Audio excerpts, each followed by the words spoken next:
What up, though, y'all? It's Chris.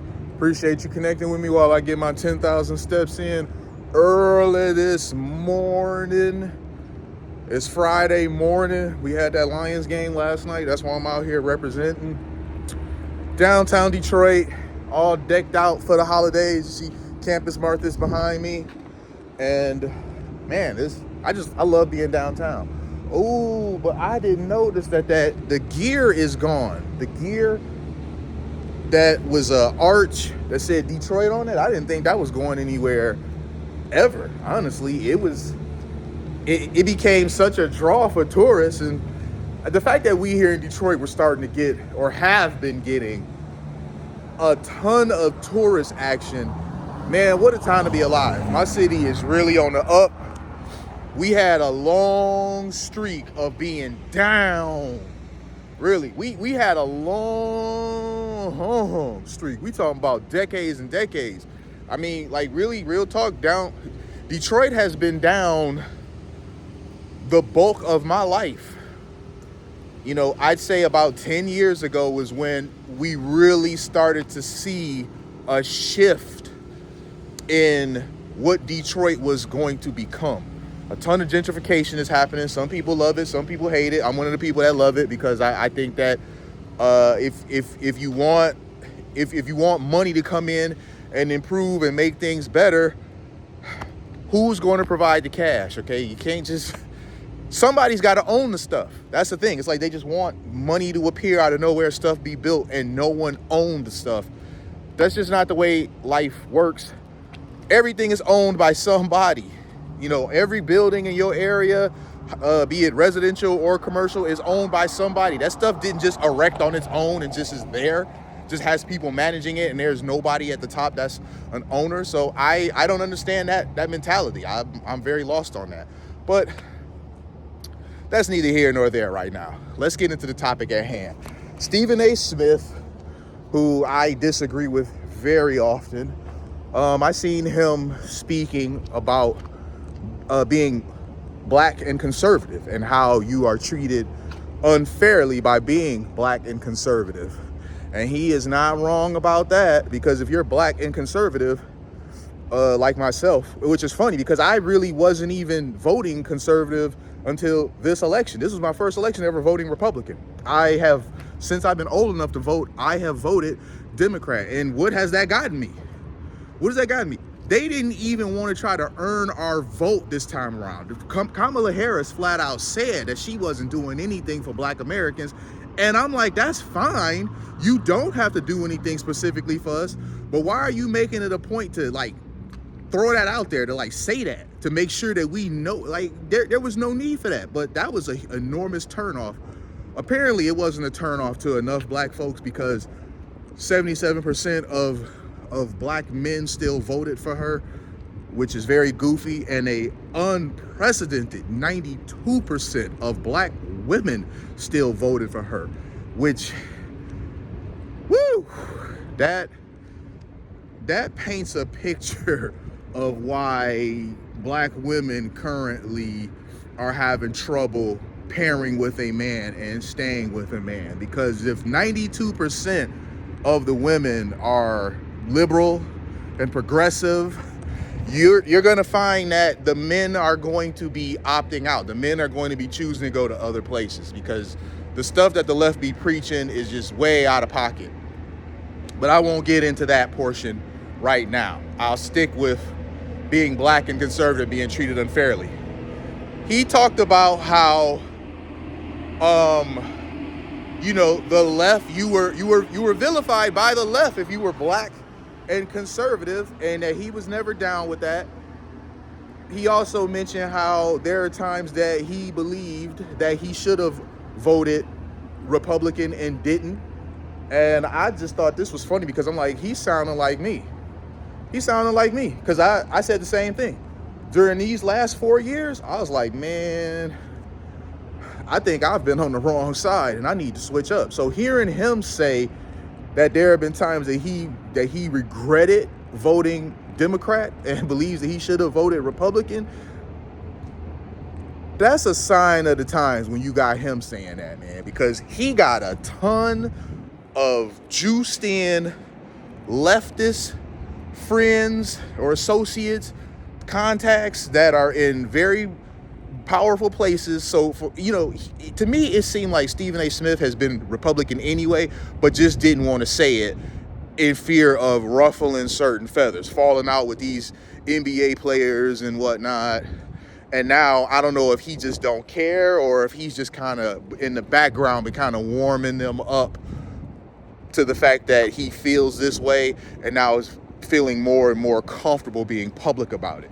But he brought up Candace Owens being disrespected, and she was very much disrespected because, here's the thing. Candace Owens, love her or hate her, but she has kept it a buck about a lot of different stuff, right? She was the one who exposed BLM for being the fraud that it was. How the heads of the organization basically took all the money and went and bought mansions and gated communities. Candace Owens exposed that. And she was dragged for it. Like, you're mad that she is bringing you up to speed and showing you've been being duped. That's silly as hell. I can't get with that. I would rather somebody tell me, and I know now if you still want to support them for it afterwards, you could be boo-boo the fool and do that, but that's your choice. But to be mad that she enlightened you, to me, is insane. Candace Owens also, she was the one who did the research exposing that Kamala wasn't black and was just playing the black pretend card. Kamala Harris had that picture of her and a unnamed black woman claiming that was her grandmother Beryl. And Candace Owens did some research and found out that her grandmother Beryl had died 4 years before she was even born. So if that's the case, how are you 20 years old posing in the picture with your grandma Beryl? Who is that black woman? Now, some people speculated that was a worker for her family, a servant. I think that's been the one. I can't remember if Candace Owens herself said this, but that was definitely the popular that was the popular assumption, if you will. That was the educated guess, because remember, she was, whenever she possibly could, I grew up in a middle class family. I mean, she was throwing that out there anytime she got in front of a damn mic, and that got blown up. You didn't grow up in a middle class family, and you're not black. Your mom is Indian. I mean, your mom is dot on the forehead Indian, and your dad is Jamaican, which is a nationality, not a race. I'm half Jamaican. Everybody Jamaican is not black, just like you have white Africans. So it's ignorant of people to assume when they hear Jamaican that they must be a black person. No, he is Jamaican, and Irish, but identified as being a white man. So if you have a father that is Caucasian, that's what he identified as, Caucasian, to be more specific. So you have a father that identifies as Caucasian and a dot on the forehead Indian woman. Where does this "I'm black" card come from? Where does that come from? And then claiming, you wash your greens in the bathtub, and you're pulling hot sauce out of your purse. I mean, this was just absolute goofy nonsense, and she got exposed for it. You had not once but twice where Candace Owens did excellent research and exposed a deception, exposed a game that was being ran on black folks, and black folks hated her for it. Insane, man. So I can't imagine if you're her, I can't imagine what she would be thinking about, like, damn, you would think my own will be happier that I open their eyes to stuff, but they hate me simply because I'm conservative. And, they throw shots at her because she's with a white man, a white husband or whatever. And what I have to say about that is, so is Kamala. So is Kamala. But that wasn't a problem. I mean, make that make sense. Have y'all even thought about that aspect of how they were dragging Candace Owens, calling her fake black and a coon and all this other stuff because she's married to a white man, but Kamala Harris is too, and they had nothing to say for it. All of the vitriol for Candace Owens that they had for laying next to a white man every night, as they put it, they had none of that venom when it came to Kamala Harris. Just silly as hell, man, this sort of stuff. And you know what I've learned also, just from personal experience, if you're black and conservative, get ready to fall out with a lot of your family. It's no way around it. If you are black and conservative, you are going to fall out with a lot of your family. I've got family in California.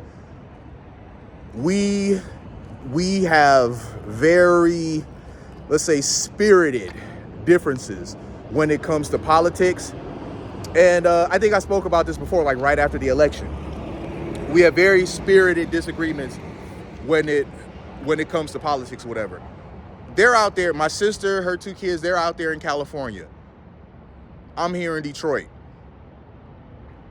So just for that alone, the fact they're in California, I'm sure you get it, how drastically different our realities are. They're out there surrounded in woke culture, surrounded with nonsense. They were out there paying $8 and some change for gas, and they were still planning on voting Democrat. They out there paying $8 for a medium fried to McDonald's and was still planning on voting Democrat. They out there in an area where they were giving away money just for you identifying as trans. I kid you not. I remember a while back, I think it was like last year or whatever, Matt Walsh had went on the site where you fill out the form to get the free money, and it had the different options. It had trans, gay, bi. It also had the F bomb was one that you could select, which that blew me away, that you could actually select that and no one find it offensive. But if you speak that word, you're gonna be canceled. But that was a real option on there for you to select. So that's an area where she's at, where they were giving away free money for you being on that type of time, you know, just to put it mildly. So this is the world that they live in. This is what they are surrounded by. They're giving away free money for stuff like that. And you guys were still about to go out there and vote Democrat, and did vote Democrat. They all went out there and voted for Kamala.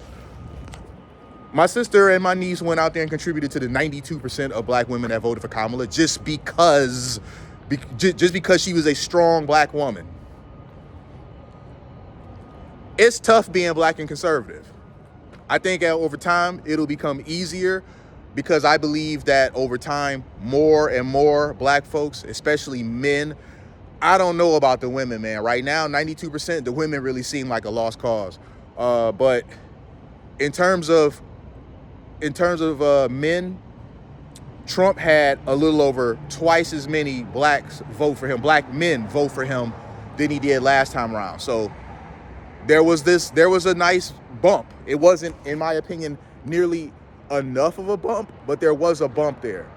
So I think that black men, in terms of being no longer afraid to be like, hey, look, I'm conservative. I don't do all the rainbow stuff. I'm not really interested in that. If that's how you want to live, that's fine. But there are other things that I find to be far more important that I want to see focused on. You know, they didn't do that, and that's why they lost the election, of course. But yeah, it's tough being black and conservative right now, because by your own people, be it skin folk and just your own family, you are like ostracized almost. They don't want to call you, they don't want to text you, they don't want you at Thanksgiving dinner. I'm okay with that though. I'm okay with that, because if I have to pretend like I believe in something that I don't, just to be able to sit with you at Thanksgiving, I'm good. So I'm gonna leave this there, man. Y'all let me know what y'all think about this topic. I'll holler at y'all soon. Peace.